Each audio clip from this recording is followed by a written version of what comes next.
Hello guys, ఈరోజు అయితే మా పొలానికి అయితే వచ్చాను. వ్యవసాయం ఎలాగుంటుందంటే చూశారు కదా, ఆకైతే ఎల్లో షేడ్ వచ్చేస్తుంది. పైన అయితే వర్షాలు అయితే లేవు, పూర్తిగా వర్షాలే లేవు ఈ సంవత్సరం. వాటర్ అయితే పెట్టాను. ఈ రోజుకి డే 16. వ్యవసాయం కష్టాలు ఎలా ఉంటాయంటే, మనం ఇష్టంగా చేస్తే వ్యవసాయం ఏదైనా సరే మన చేతికైతే దిగుబడి వస్తుంది. మనం అది కాకుండా మనకే ముందలే వ్యవసాయం ఎవడు చేస్తాడరా బాబు అని చెప్పేసి చాలామందిగో సరుగుడి తోటలు అయితే వేసేస్తారు.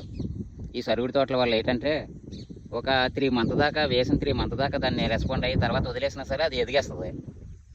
ఇది అలా కాదు.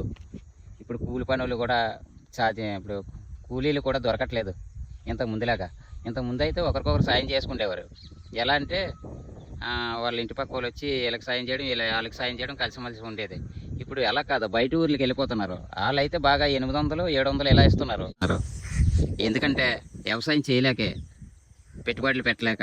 ఇప్పుడు చూశారు కదా.